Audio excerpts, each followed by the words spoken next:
Welcome to toy-polloi.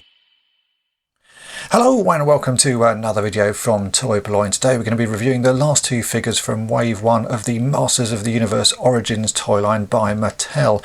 Now in front of me here you can see I have Man-at-arms and Beastman, and I'm reviewing these two together because I think they are possibly the closest to the original vintage figures that you can get in the way they look and their sort of paint applications.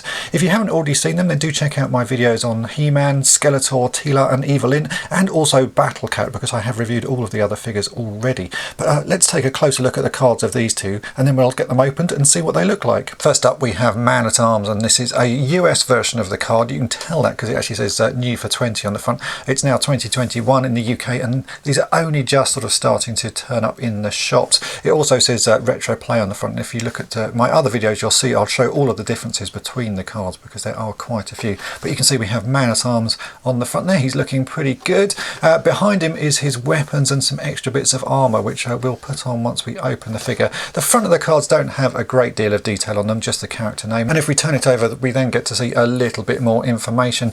Again, as I've mentioned before, on the UK cards a lot of this text is missing, but you get a nice image at the top there of Man-at-arms firing the laser off of his wrist armour there, and there's a weird sort of dragon or something in the background just going over the moon, and then there's a little bit of text at the top that says Weapons Master and Royal Advisor Man-at-arms assists He-Man in the battle against evil. And again at the bottom it shows the other six figures and what you can do sort of posing wise and putting the weapon in the figure's hand. These cards are all the same really, apart from this sort of top graphic. I quite like the look of them because they are very reminiscent of the vintage sort of style cards with the explosion of red rocks in the background, so it's a nice sort of throwback to when you would have picked them up back in the 80s. Beastman is much the same. You can see it just says Beastman on the front, a savage henchman. Again, the figure I think looks really nice. It's a very vibrant origin, possibly a little bit too vibrant, but I do quite like that sort of look at it. And then on the back we have a different bit of artwork where it says the ferocious Beastman uses mind control to force animals to do Skeletor's evil bidding. So you've got Beastman there using his whip and controlling. It looks, well, it looks a little bit like a tiger and some other sort of weird creatures there at the bottom. And again, same sort of bits of artwork with a little different one showing how you pose Beastman there.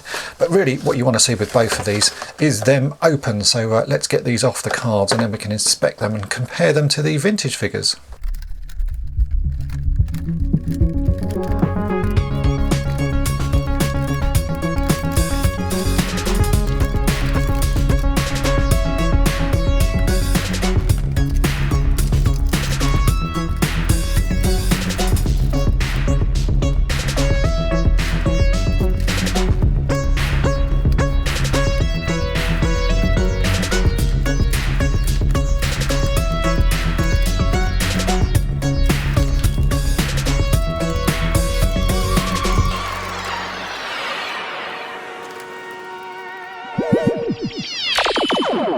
And here they both are released from the packaging. Now each figure comes with a comic. It's the same comic on all six figures, so if you've got one you've got them all. And I've shown previously in my other videos how the US version of the comic differs from the UK and European version. Basically in the European version there is no text inside it. There's no name on the front and there's no text inside. Check out my other reviews of this first wave to see a full sort of rundown of what's different in those comics. But the figures themselves, I have to say, I think these are two of the best ones from this first wave. They just look right, they feel right, they've got the right sort of paint scheme. So let's take a closer look at each one and compare it to the original vintage figure. So here we have Man-at-arms, and I think this is a fantastic sort of recreation of that figure. They've updated a few things. Basically they've given him the moustache that the original figure was missing, but the helmet is still exactly the same sort of design. I think they've given him some black hair. The original one didn't have any hair painted on. You can see there is hair sort of in the sculpt, but it's not actually been painted. So what they've done on this one is actually given him a proper sort of paint scheme.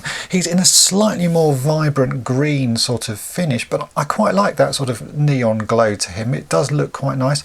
His armour has been updated, so it's now got a split on the elbow there. Because these figures are much more jointed, you can now bend that armour and it splits in the middle. The armour is a little bit in the way. It really sort of makes it quite hard to do much posing with that arm. Likewise with the foot, it just sort of gets in the way of it. But it does look right and it does does match the original figure here. He comes with his little mace as well, and his sort of chest armour that goes up under his chin. I think this one is probably my favourite of the lot. It just looks right. It's got the same articulation as all the other figures, so again, check out my other videos. I'm not going to go through that on each one. And you can remove all of his limbs as before. They all sort of pull out of their socket. So if you want to customise, I guess this new design means you can sort of pull bits apart and sort of make them as you want. But I think overall it's a very good sort of modernising of this vintage figure. You can see they've got all the details on his chest plate, all the pipes and little bits of equipment and details there. Likewise on his armour, you can see there's sort of the same markings. In fact, if anything, the modern one is a little bit crisper. Some of these modern figures have been a little bit soft on the sculpting, but actually on this one it's really very sharp and very nice. So yeah, I think they've done a really very nice job of this one. It just looks great. It's a nice sort of vibrant colours and does everything you need with Man-at-arms. So one of my favourites from this wave. Next up we have Beastman, and again it's just a great version. They've made him a little bit more vibrant and given him, I would say, a slightly different head sculpt. You can see here he has his mouth closed. On the vintage figure he's actually got his mouth open with a bit of sort of black paint inside it. I think they've done the complete opposite of what they've done with Skeletor, because with Skeletor they've opened his mouth and don't think they've made him look particularly good, but with Beastman they've closed it, and I think he still looks pretty nice like that. It still looks like Beastman. It's got a nice angry face. I think the paint scheme under his eyes, the little bits of detail, is much more sort of fine-tuned. The original vintage one, you can see it does have blue under there, but there's no sort of definition, so they've certainly improved that. And I really like the fact that his chest plate has some blue painted on it, and I always thought the original figures, it was just sort of bad paint application, that you had that sort of mist of blue around the centerpiece, but obviously it was supposed to be, because they've redone that on this one. I think it's just a nice little touch that they've managed to keep it sort of so similar to the vintage figure.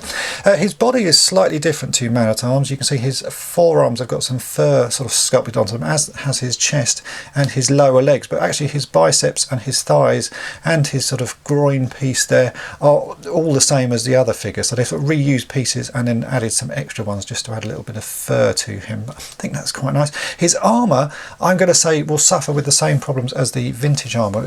These vintage ones, you can see mine are on upside down, but I haven't changed them because the tabs on these tend to break off so easily that it's very easy to damage these. And I'm going to say the same thing is going to happen to these. That little tab there that holds the armour on is incredibly weak, and I think that if you take these bits of armour on and off a couple of times, you will end up snapping that off. I can see that being a problem in future, but to put them on once is fine. Yeah, I would just be very careful with that. I reckon that bit of plastic will snap off given a few goes. He comes with the whip, which again is just a sort of slightly larger version of the vintage one. And this vintage one was a strange whip anyway, because it didn't actually come from this toy line. It came from a character called Whip in the Big Jim toy line, so Mattel were just reusing bits of equipment that they already had. But I just think, yeah, I think these two, Man-at-arms and Beastman, are some of the best ones.